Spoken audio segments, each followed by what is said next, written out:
সরকার দেশকে বিশ্বমানের তুলে ধরতে বাংলাদেশ সেনাবাহিনীকে আরও আধুনিক করে গড়তে চায়। বাংলাদেশ সেনাবাহিনীর হাতে আসছে রাশিয়ার কাছ থেকে ফাইটার ট্রেনিং জেট, হেলিকপ্টার ও ট্যাঙ্ক বিধ্বংসী মিসাইল। 2013 সালে সামরিক সরঞ্জাম ক্রয়ে রাশিয়ার সঙ্গে বিলিয়ন ডলারের একটি চুক্তি সম্পাদন করেন মাননীয় প্রধানমন্ত্রী শেখ হাসিনা। সেই চুক্তি মোতাবেক সেনাবাহিনীর হাতে আসছে অত্যাধুনিক এই সামরিক সরঞ্জামগুলি। বাংলাদেশ রাশিয়া হতে 2টি কিলো ক্লাস সাবমেরিন ক্রয় করেছে এবং কিছুদিন আগে হওয়া সমরাস্ত্র প্রদর্শনীতে সামরিক বাহিনীর একজন উচ্চপদস্থ কর্মকর্তা নিশ্চিত করেছেন যে বাংলাদেশ 2টি মডিফাইড কিলো ক্লাস সাবমেরিন ক্রয় করেছে, যা 2019 সালের মধ্যে আমাদের নৌবাহিনীতে যুক্ত হবে।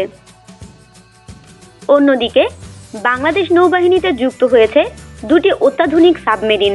শুধু তাই নয়, একটি নতুন বিমান ঘাঁটি তৈরি করা হচ্ছে। চালু হয়েছে নতুন ক্যান্টনমেন্ট। দেশের নৌবহরে যুক্ত হয়েছে আরও নতুন 3টি যুদ্ধজাহাজ। এবছরই নৌবহরে প্রথমবারের মতো আসছে 2টি অত্যাধুনিক সাবমেরিন। এছাড়া সরকারের নিজস্ব ব্যবস্থাপনায় হাতে নেওয়া হয়েছে যুদ্ধজাহাজ নির্মাণের কার্যক্রম।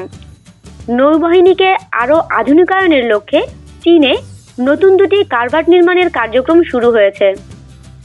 ভৌগোলিক অবস্থানগত ও কৌশলগত কারণে বাংলাদেশের জলসীমা ও তার সম্পদ রক্ষায় নৌবাহিনীকে গুরুত্বপূর্ণ ভূমিকা রাখতে হবে। নতুন 3টি যুদ্ধজাহাজ কমিশনিংয়ের মাধ্যমে বাংলাদেশ নৌবাহিনী আরও এক ধাপ এগিয়ে গেল।